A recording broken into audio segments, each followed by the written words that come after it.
Olá pessoal, tudo bem com vocês? Aqui é o Paulone, sejam muito bem-vindos à nossa terceira aula do Warm-Up, o curso de aquecimento para a tutoria bíblica de Dascalia. Se você está tendo acesso a esse conteúdo, é porque nós disponibilizamos para todos vocês de forma gratuita, para que você saiba e conheça um pouquinho a dinâmica de como vai ser a nossa tutoria bíblica.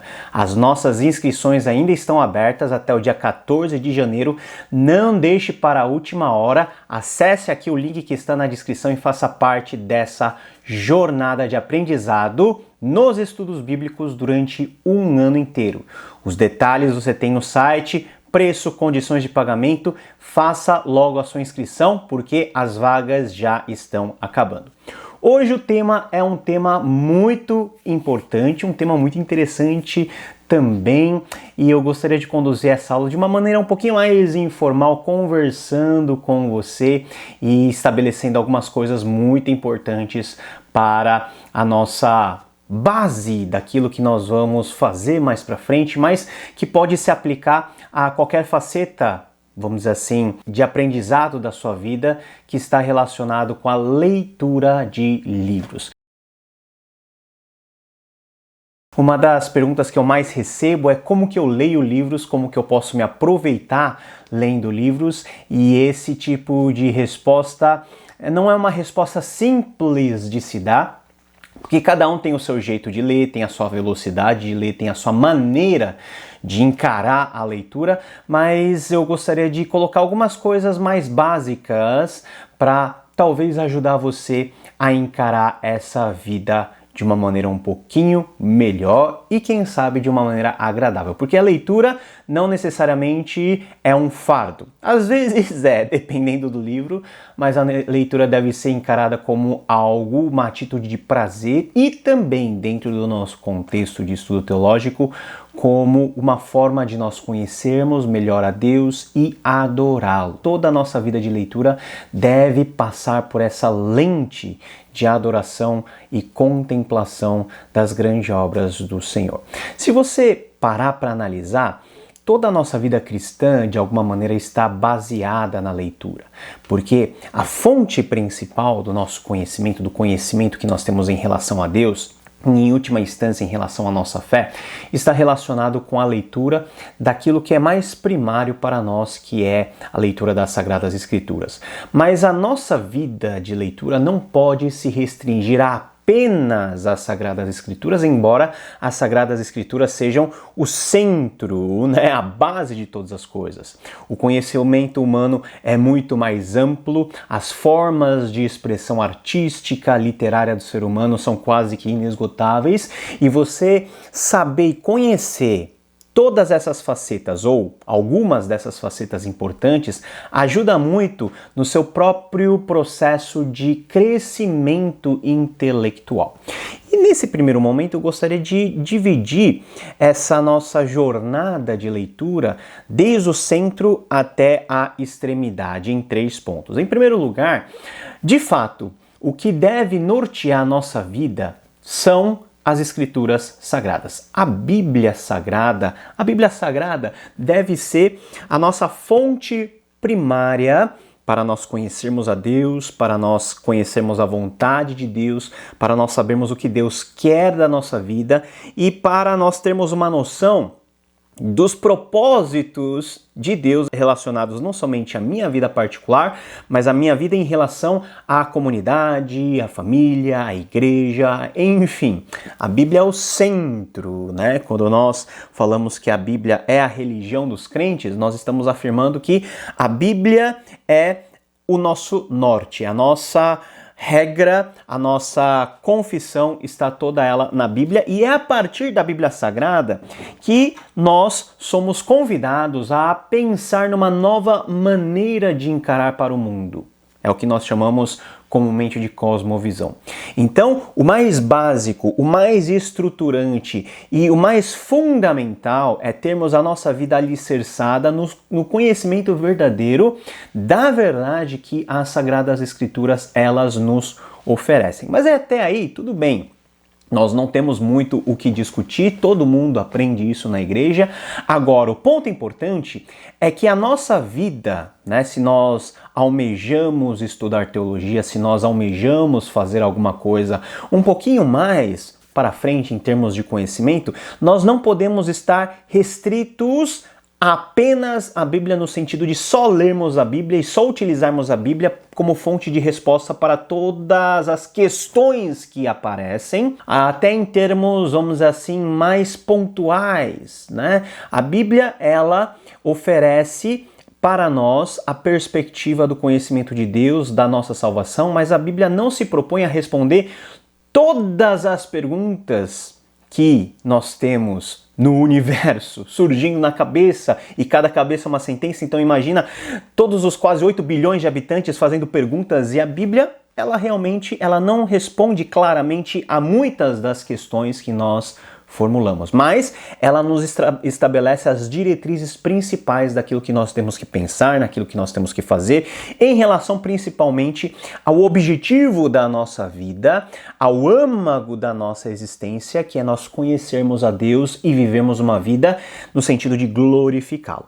Agora, partindo desse epicentro, que é o epicentro principal, é onde todas as nossas expectativas, todo o nosso conhecimento, todo o nosso ser é ancorado e baseado, dentro e aplicado aos estudos teológicos, nós precisamos ter contato com literatura teológica e também literatura que de alguma maneira remete à teologia. É o que nós diferenciamos aqui entre a literatura teológica e literatura devocional. Literatura teológica é uma literatura, vamos dizer assim, mais técnica. Por exemplo, eu tenho aqui a Teologia Bíblica no Novo Testamento do J.K. Beale. Isso daqui é uma literatura que nós chamamos de literatura de teologia, porque vai apresentar dados teológicos, formas de interpretação, no caso, a teologia bíblica do Novo Testamento. Aliás, esse livro é um dos nossos livros que compõe a bibliografia mais para frente na nossa tutoria de didascalia.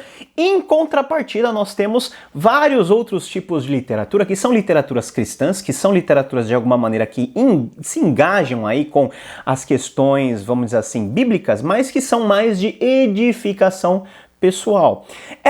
Esses dois tipos de literatura são literaturas fundamentais para o nosso crescimento, porque nos apresentam as formas de nós interpretarmos as Sagradas Escrituras, que são a base do nosso conhecimento, as questões relacionadas a como nós devemos aplicar essas escrituras na nossa vida, e esse é o sentido mais devocional, e você precisa estar atento a tudo isso. Nós não podemos apenas ter uma só visão daquilo que eu acho ser o correto da Bíblia Sagrada. Nós precisamos estar expostos, e esse é o objetivo de uma vida mais ampla na teologia, você está exposto a vários tipos de perspectivas sobre um mesmo assunto, sobre o mesmo texto, que é o texto bíblico. Então, literatura teológica, literatura devocional são tipos de livros que você precisa investir, precisa ler, e você precisa ter, lógico, critérios para essa escolha. Sobre os critérios nós vamos falar na aula de número 4 na próxima aula. Então aguenta um pouquinho aí. Nós estamos estabelecendo só, vamos dizer assim, a teoria. Num sentido mais amplo, nós precisamos também estar expostos àquilo que o mundo de forma mais ampla produz como conhecimento e como formas de expressão literária. Antigamente eu nasci dentro de um contexto onde as pessoas falavam que crente só lia a Bíblia e livros relacionados à Bíblia. Mas o crente, como parte do planeta Terra, como parte, né, desse século, dessa era, deste mundo, dessa sociedade, precisa ter uma visão da realidade para que esse crente, você, possamos captar quais são os questionamentos que as pessoas estão fazendo, para aí sim podermos oferecer a resposta bíblica e a resposta pautada no Evangelho. Você pode estar dando respostas, muitas vezes delas baseadas na palavra de Deus, de perguntas que as pessoas não estão fazendo, ou de questões que as pessoas não estão interessadas. Mas toda a literatura mais ampla lida com conceitos universais que fazem parte da natureza do ser humano. O sofrimento, amor, relacionamento, justiça. Todos esses conceitos são conceitos universais, que não estão presentes apenas no cristianismo, mas como que o mundo entende, como que o mundo desenvolve nas suas formas literárias. É muito interessante você ter uma vida de leitura mais ampla, sabe? Uma dica importante que eu posso te dar, vai em importantes sites que têm aí um viés mais de leitura, mais aprofundados nessa área, ou nos grandes sites de magazine, de comércio online, e veja, por exemplo, a lista dos top 10 livros que são vendidos. É muito interessante você pelo menos pegar uns 2 dessa lista e ler, porque aí, lendo, você vai saber qual é o tipo de interesse geral daquele momento, quais são os questionamentos que nós temos neste momento, e quando nós entramos dessa leitura mais ampla para o âmago de novo, que são as escrituras, nós podemos ver nas escrituras coisas, subsídios, respostas, verdades, conceitos que podem voltar para fora, para um cenário mais amplo e oferecer assim respostas, perspectivas novas, correções, ajustes. Então, ler bons conteúdos de história mundial é algo fundamental. Ler bons livros de ficção, Livros de ficção. Eu incentivo você a ler boas ficções. Por quê? Porque isso, além de desenvolver a sua parte criativa, intelectual, de concatenação de ideias, vai desenvolver toda a parte lúdica, de imaginação, pessoal. Nós precisamos pregar a palavra de Deus com imaginação, com criatividade. E nós precisamos também ver como que isso atua, como que isso funciona no contexto mais amplo, inclusive secular, porque nós acreditamos que Deus também se manifesta de forma graciosa num contexto mais amplo. É o que nós chamamos na teologia de graça comum. E você precisa estar, de alguma maneira, inteirado, conectado, não perder a sua ligação e o seu vínculo com o tempo dentro do qual você está vivendo. Esse é um processo muito importante. Então veja, nós partimos das escrituras, nós construímos um arcabouço teológico e devocional forte por meio dessas leituras e também nós adentramos a um contexto mais amplo. Se a sua base na escritura estiver firme, todas as leituras que você fizer de forma cada vez mais ampla vão trazer benefícios a você no sentido, principalmente, de você já ter uma mente crítica renovada. Lembra que a gente falou de mente renovada no sentido de você selecionar aquilo que é bom e reter aquilo que é bom, e aquilo que não é bom você simplesmente ignora, joga fora ou você questiona.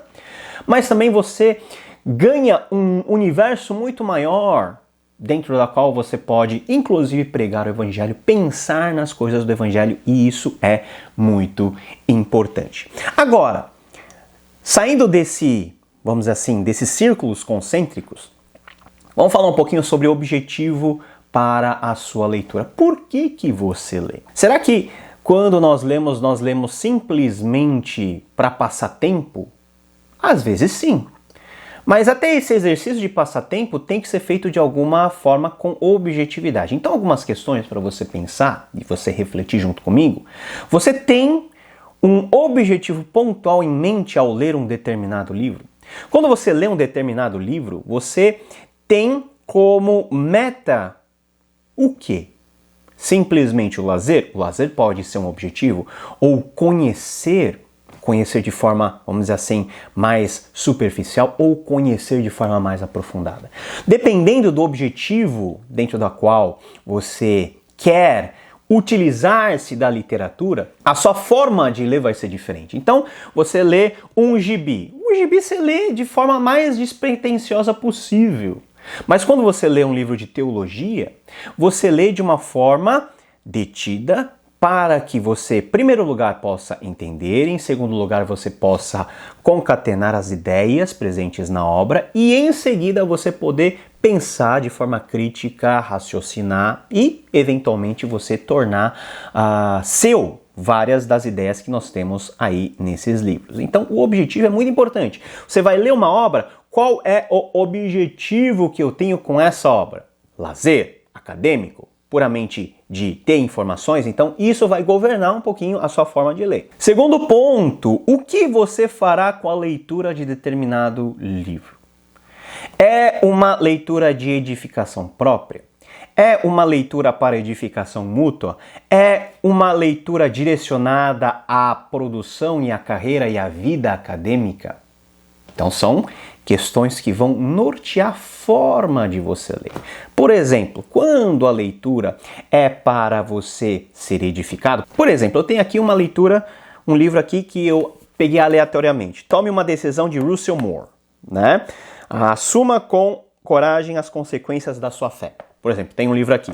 Como que eu vou ler esse livro? Esse livro é para a minha edificação própria. Então eu vou ler de uma forma contínua, de uma forma detida, mas eu não vou me preocupar com muitos detalhes que eu vou precisar usar depois em algum lugar específico. Não, a leitura é um pouquinho mais simples. Agora, quando a leitura é algo mútuo, ou seja, eu leio não em função da minha própria necessidade, mas em função da necessidade, por exemplo, da minha igreja, da minha comunidade, dos meus alunos, aí eu leio já com uma disposição de extrair informações, de separar dados, de dialogar com o autor para que eu possa ter subsídios e informações suficientes para que o meu ato de ensino, o meu ato de compartilhar seja um ato legal, bom, apoiado em fontes, que é muito importante, e que possa fazer sentido.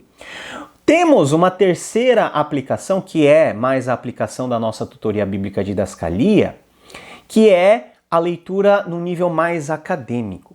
Quando nós falamos de leitura no nível mais acadêmico, nós estamos falando de uma leitura direcionada, de uma leitura focada, ou seja, você não vai ler tudo que você tem na sua estante, você vai ler segundo as indicações, segundo a linha de pesquisa, você vai ler segundo os clássicos, enfim, tem várias maneiras de nós escolhermos um determinado livro. Mas imagine que você escolheu, por exemplo, eu vou estudar sobre a política financeira do apóstolo Paulo, né?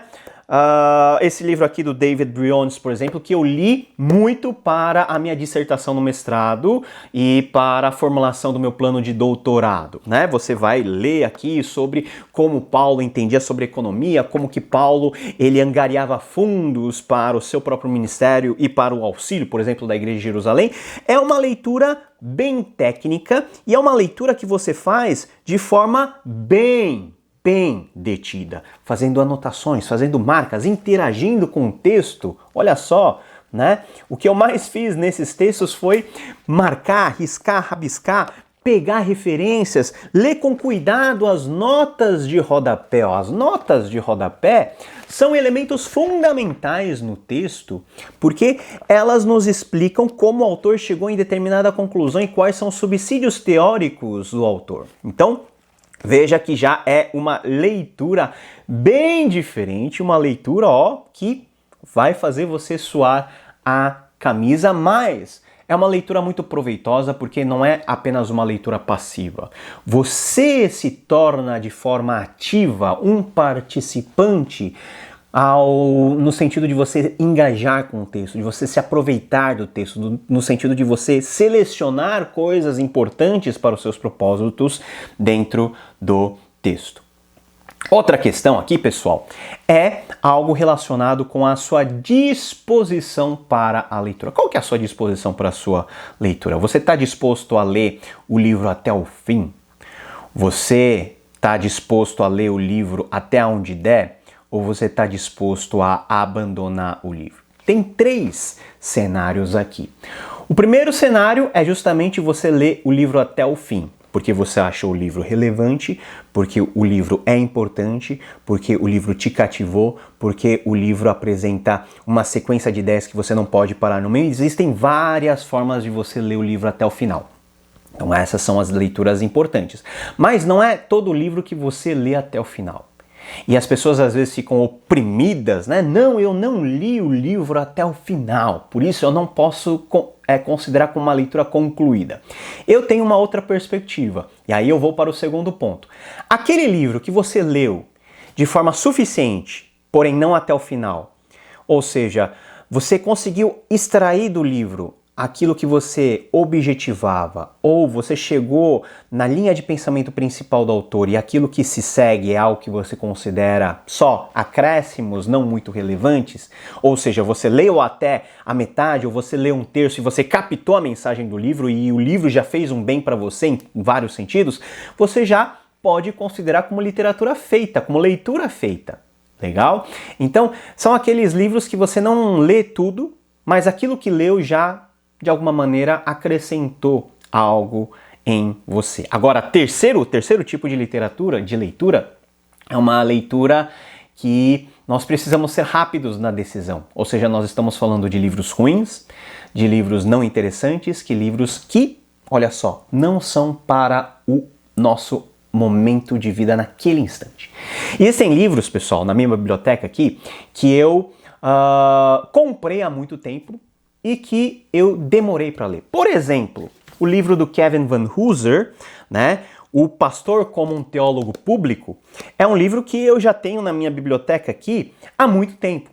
Mas foi só depois de alguns anos que eu li no sentido de assimilar, no sentido de ter prazer nessa leitura, no sentido de eu ter empatia com o texto. Então, isso está relacionado muitas vezes com o seu momento, com a sua maturidade, ou seja, você tem livros teológicos muito densos que você não tem maturidade intelectual para você ler.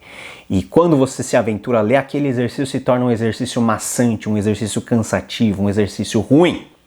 Então, esse tipo de leitura, esse tipo de livro, você pode simplesmente deixar para uma próxima. Ou, se o livro foi ruim, já descarta de uma vez. Não tenha medo de parar a sua leitura, porque a leitura não está te ajudando. A leitura, quando traz mais confusão, quando deixa o seu coração mais confuso, quando você vê que aquele exercício não está trazendo algum benefício, principalmente benefício espiritual, deixa o livro, vai ler em um outro momento ou nunca mais volte. Porque cá entre nós tem livros muito ruins que só vêm a dificultar o nosso processo de aprendizado. Veja que nós estamos fazendo uma conversa informal aqui, jogando várias ideias, principalmente ideias essas que fazem parte da minha própria rotina de leitura e, quiçá, também da sua. Agora, vamos falar um pouquinho da jornada para a sua leitura. Primeiro, nós temos a chamada investigação inicial. Você pega um livro, por exemplo, esse livro aqui, Economia do Reino, e você vai ver de forma inicial a capa é legal. Você vai ler a contracapa, você vai ver a ideia central do livro, você vai investigar o índice, é sobre esses assuntos que o livro versa. Você tem uma ideia geral, a estrutura, a coluna cervical do livro está aqui. Você vai dar uma folheada na introdução, na apresentação da obra. Você vai dar uma espiadinha, sabe aonde? Na conclusão da obra, para ver aonde que o autor quer chegar. É dessa forma que você faz a investigação inicial, porque você pega um livro da estante ou compra um livro, você não sabe do que o livro se trata.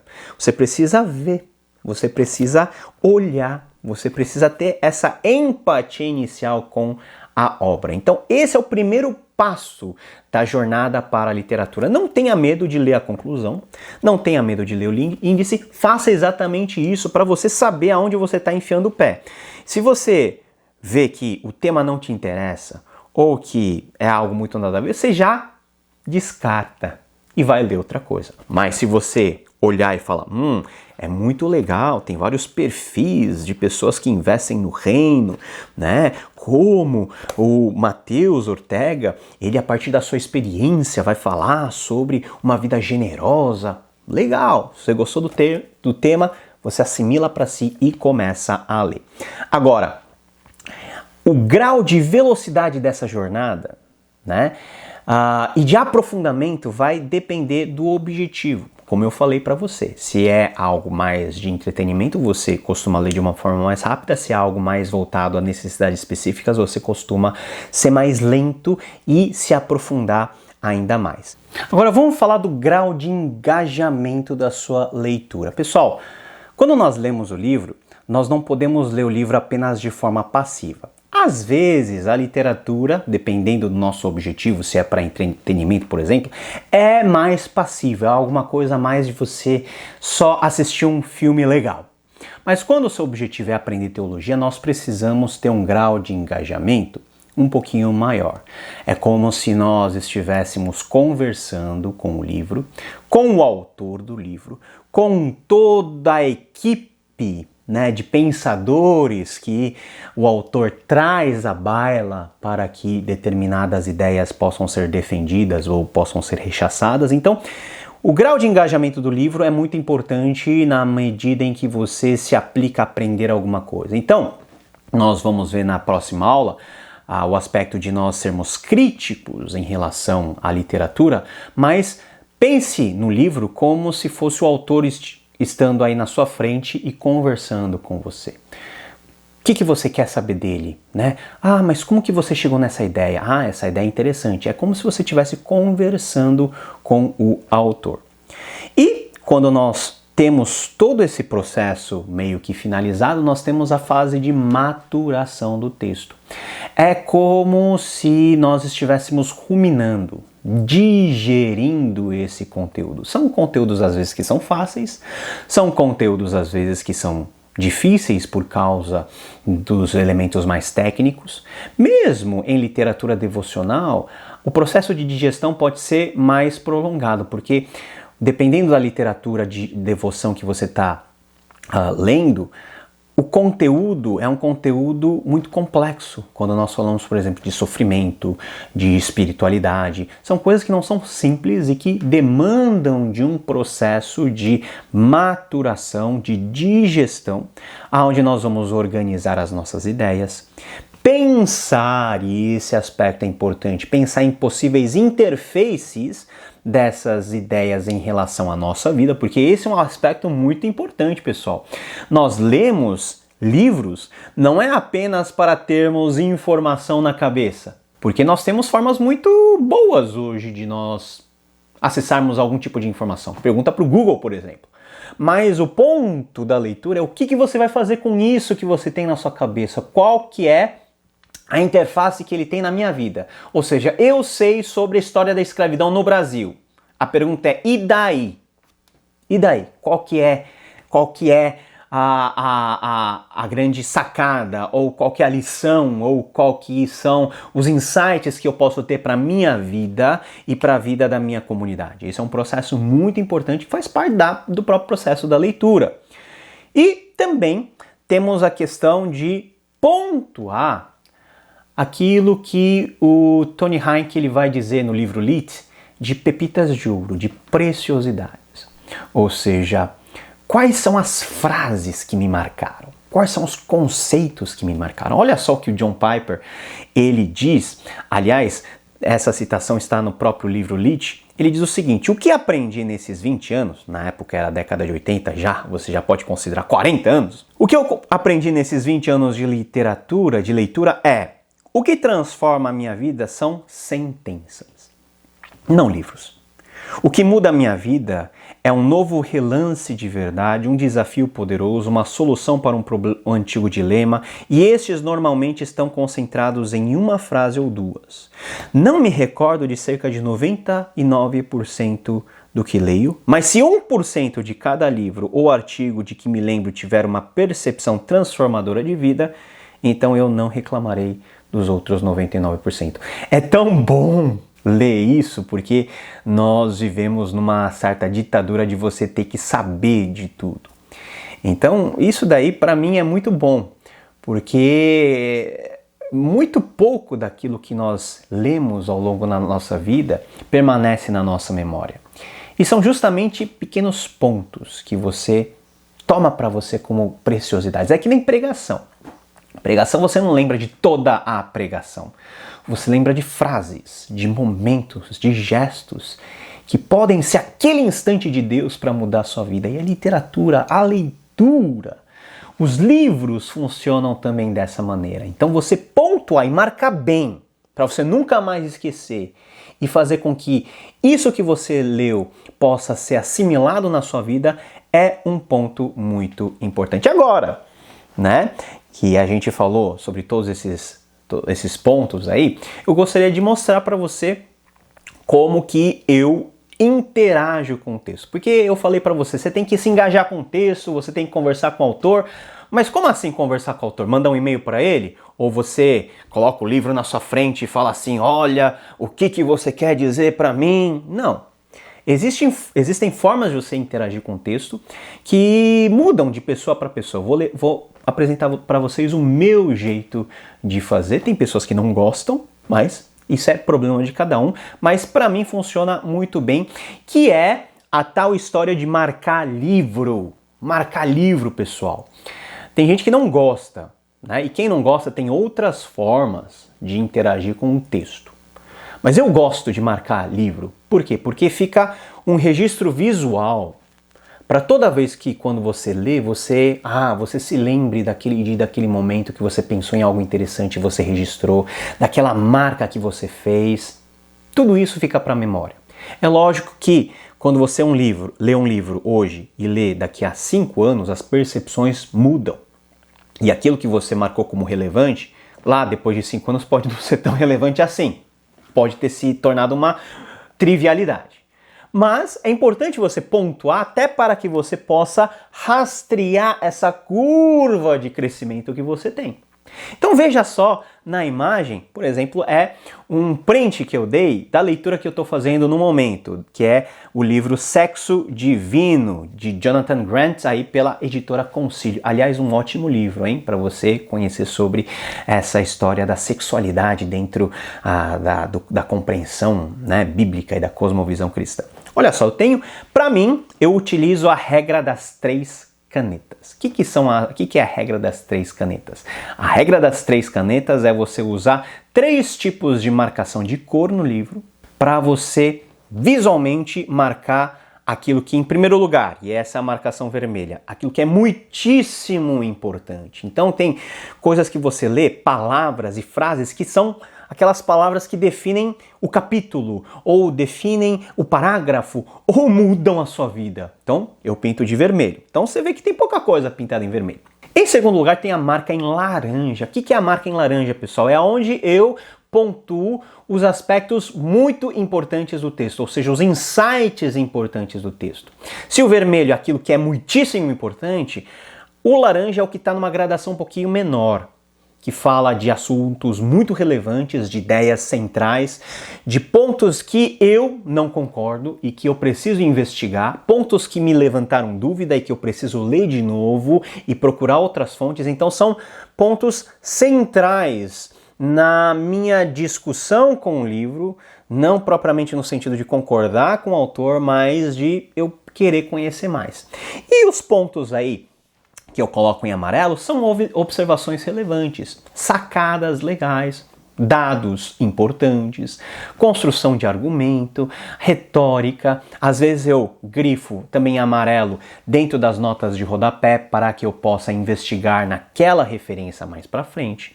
Então veja que visualmente você já tem uma marca. Isso é muitíssimo importante, isso é muito importante, isso é importante. Fora isso, uma coisa muito importante que eu faço é aquilo que eu pontuei aí na cor roxa, que são as notas, ou seja, são as minhas anotações. Nessas anotações eu costumo pontuar, reescrever, criticar. Quando eu não entendo, eu coloco um ponto de interrogação. Quando é muito absurdo, eu coloco um ponto de exclamação bem grande, ou um sic. Quando é algo que está incompleto, eu mesmo busco complementar aquela ideia com alguns insights que vêm na minha cabeça. Ou, quando a literatura, por exemplo, é devocional, eu coloco aquilo que eu estou sentindo no momento. Aquilo que Deus falou comigo naquele instante. Ou um drama que está acontecendo na minha vida. E quando a nota é mais intimista, eu coloco a data. Por quê? Porque aí, quando eu for ler lá na frente, eu vou saber, nessa data isso aconteceu e eu pensei dessa forma. Então, anotar dentro, nas margens do livro, é um aspecto muito interessante que para mim faz muito bem. E, a bem da verdade, essas anotações são tão importantes que depois eu sempre acabo usando e recorrendo a essas anotações, seja para meus sermões, seja para desenvolver a ideia em algum curso. É algo que sempre vai estar marcado com você. E um quarto recurso aí, que é o recurso que eu também uso bastante, você pode ver nesse livro aqui, ó, esse recurso que eu utilizo são essas tags aqui, né? Essas tags são muito importantes porque eu também utilizo um sistema de cor, ó, nessas tags, tá? Que é basicamente o mesmo sistema de cor que eu apresentei para vocês. Essas tags indicam visualmente aonde que, de forma prática e rápida, eu posso acessar a um dado importante. Então essas tags são muito importantes, pessoal. Eu gasto um relativo dinheiro com tag, mas para mim funciona muito bem. Quando, por exemplo, eu vou escrever um livro, e eu já estou escrevendo livros aí para lançar em breve, essas tags salvam a minha vida porque me economizam tempo. Aí fica aquela memória fotográfica, sabe? Você sabe mais ou menos aonde que tá. É só abrir na tag que a tag tá justamente linkada com o conteúdo que você marcou em vermelho. Tá vendo? Então a tag segue a mesma cor aqui. Então eu sou uma pessoa meio metódica, você já percebeu. Então eu uso esse tipo de artifício para poder interagir com o texto. Outro aspecto e outra forma de você fazer, caso você não goste de marcar no seu livro, é você ter um caderninho de notas, é você ter um caderno de anotação. Então o caderno de anotação é muito importante porque lá você pode, por data, colocar, copiar trechos importantes, interagir. Da mesma forma que você interage com a marcação de livros, você faz isso também. Então, espero que você tenha gostado dessa forma e se você se identificou ou gostou, você tem a liberdade de utilizar o mesmo método. Agora, pessoal, dicas ainda para você não esquecer daquilo que você leu. Que esse ponto é importante. Você lê e depois você vai voltar ao livro assim, você vê assim, do que era esse livro mesmo? Quem é o autor mesmo? Qual que era a ideia desse livro mesmo? É necessário, né, quando você está dentro de um processo educacional em teologia formal, que é o que nós pretendemos com a didascalia e com a tutoria, é você catalogar a sua leitura. Isso mesmo, catalogar a leitura é muito importante. Existem 3 maneiras de você, de alguma maneira, registrar suas impressões sobre a leitura. O primeiro é o fichamento, e o fichamento é a forma mais geral, né?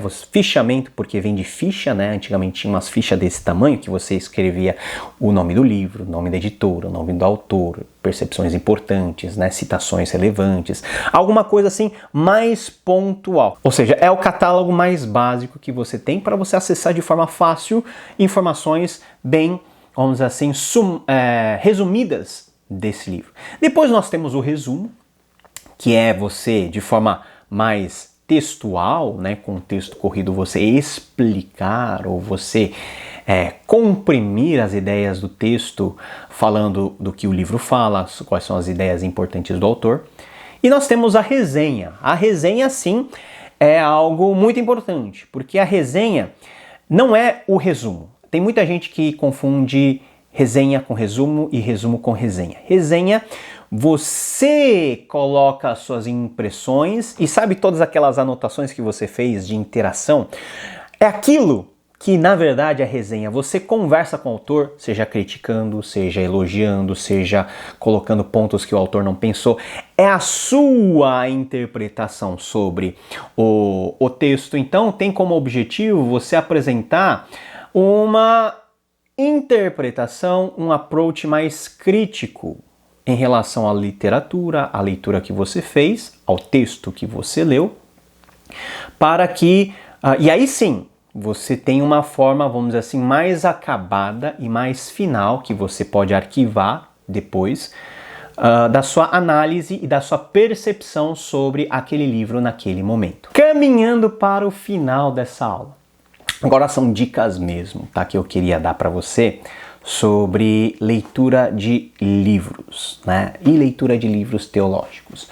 Porque, graças a Deus, o mercado editorial teológico brasileiro teve um boom muito grande e nós temos o lançamento de dezenas de livros todo mês, tradução de obras de referência a todo momento. E isso é bom, mas é ruim no sentido de nós não temos padrões para nós escolhermos aquilo que nós temos que ler. Você não vai simplesmente entrar na Amazon e comprar tudo que você tem lá, né? Ou tudo que você deseja. Então você precisa ter alguns parâmetros, é esses parâmetros que eu queria falar um pouquinho. Em primeiro lugar, leia os clássicos da área de interesse. Por exemplo, teologia bíblica, estudos bíblicos, algo que nós vamos fazer na nossa tutoria bíblica de Didascalia. Aliás, você está convidado a fazer parte. Se inscreva no link, poucas vagas restando. O que você faz? Você pega a bibliografia, né, da tutoria e vê quais são os livros que eu considero clássicos e começa por eles. Então, sempre quando nós vamos estudar em alguma área, nós temos que recorrer à literatura ou aos livros que são clássicos, que são consagrados, que todos citam, que estabelecem um tipo de base de conhecimento elementar para que outros possam construir em cima. Então, clássico tem o seu valor, até certo ponto atemporal, mas uma importância muito grande dentro da sua área de estudo. Por exemplo, você fala em Jesus histórico, você vai lembrar do Albert Schweitzer, por exemplo, que é um clássico. Concorda ou não com ele? Aí é outro ponto, mas você tem ele como clássico e é alguém que você tem que recorrer para você saber o que você quer estudar ou do que é o tema. Então, muita atenção, né, para a bibliografia da tutoria bíblica de Didascalia, e se você quiser aplicar isso a outros meios e a outros temas, né, sempre fique muito atento nas notas de rodapé, porque as notas de rodapé, elas nos mostram quais são os ingredientes que o autor usou para fazer o seu bom prato de comida, que na verdade é o livro que ele está oferecendo. Fique atento também nas novidades, pessoal, novidades entre aspas, né? Nas novidades do mercado editorial, porque sempre tem coisas boas surgindo. Então, se você está interessado em alguma área específica, fica ligado, porque sempre está surgindo livros interessantes e esses livros novos podem trazer insights diferentes daqueles que os clássicos apresentam ou desenvolvimentos um pouquinho posteriores àquilo que nós temos já nos clássicos. Terceiro lugar, nunca perca de vista as notas de rodapé. Lá o autor deixa seu rastro do conhecimento. Então você tem, por exemplo, vou ir nesse livro de novo. A Política Financeira de Paulo, do apóstolo Paulo. Quais são os livros clássicos de fundamento desse tipo de teologia, né? Dessa ideia de Paulo como alguém que, de forma, um agente econômico, né? Como alguém que pensa em formas de abençoar a igreja por meio de recursos financeiros. Quais são as principais obras que versam sobre isso? Quais são os principais artigos? Quais são os principais autores? Tudo isso você tem nas notas de rodapé, mas principalmente também na bibliografia. Então, nunca, e essa é uma regra para você, que vai estar na tutoria, que vai estudar teologia em qualquer lugar, nunca despreze as notas de rodapé. Nota de rodapé não está lá para encher linguiça. Nota de rodapé em textos sérios está lá para ser transparente com você. É o autor falando, eu peguei essa ideia do texto daqui, tá? Isso é fundamental. Organize o seu orçamento para adquirir com critério e não vá ao mercado com fome. Pior coisa que você faz é ir no supermercado com fome, porque você vai comprar tudo o que você não precisa, só porque você está com fome. Não compre tudo. Dinheiro não cai do céu. E você tem um budget, um orçamento reduzido para comprar livro. Então compre realmente, primeiro aquilo que é clássico, depois aquilo que é novidade, que pode trazer insights importantes, livros que você tem certeza que vão te abençoar, busque conselho de outras pessoas, enfim, pessoal, não desperdice o seu dinheiro, porque o ato de desperdiçar dinheiro não é um ato que Deus se agrada. E quando você constrói a sua teologia com base numa atitude não íntegra e não correta de administrar os seus recursos, na verdade você está construindo sobre uma base não muito estável. A teologia, ela nunca pode ser dissociada da nossa vida. O teólogo é a sua teologia, né? Então, muito cuidado com isso, seja bem criterioso. E, em último lugar, para dar ensejo para a nossa próxima aula, exercite o seu poder de crítica. Ah, pastor, como que eu vou exercitar o meu poder de crítica? Cenas do próximo capítulo, nós vamos falar sobre isso na aula de número 4. Queria deixar uma dica final para você que quer, mas como que eu leio livro? Como que eu posso ler livro? Com que velocidade? Um livro muito legal, bem simples, numa perspectiva cristã, que responde várias dessas perguntas, é o livro Lit, tá? Lit, um guia de literatura para os cristãos, para nós crentes, que foi escrito pelo Tony Hayek, publicado aí pela editora Concílio. E aliás, olha só o spoiler que eu vou dar, todos os nossos alunos da tutoria Didascalia, os alunos inscritos, vão receber em breve esse livro em casa, porque faz parte da base, né, de como nós devemos ler, de todo o resumo que foi, por exemplo, essa aula. Muita coisa tá nesse livro, literatura bem tranquila, mas bem, vamos dizer assim, desafiadora e com muitas dicas que a gente pode aplicar. Gostou dessa aula, pessoal? O convite é que você faça parte da tutoria bíblica Didascalia. Nossas inscrições estão abertas até o dia 14 de janeiro. Nós temos menos de 20 vagas, pessoal. E esse formato de aula é só um pedacinho, palhinha, né? Um gostinho aí, um cheirinho para você sentir como que vai ser a nossa dinâmica o ano inteiro lidando com os estudos bíblicos, desde a introdução bíblica até aspectos hermenêuticos como Jesus histórico, teologia paulina, teologia bíblica, dogmática, tudo isso vai estar incluído na nossa tutoria bíblica Didascalia. Então venha, faça parte e se você gostou desse vídeo especificamente, compartilhe, deixe o seu like, coloque aqui os comentários de como você lê, quais são as suas próprias dicas de leitura e nós vamos conversando e interagindo por aqui. Pessoal, leia livros, leia a Bíblia Sagrada em primeiro lugar, leia livros bons de teologia e devocional, livros mais amplos de cultura geral, porque isso faz bem para a alma, vai fazer bem para todos nós e nós vamos ter formas cada vez mais criativas, cada vez melhores, cada vez mais arejadas de vivermos e fazermos teologia. Que Deus te abençoe e nos vemos na próxima aula. Tchau, tchau.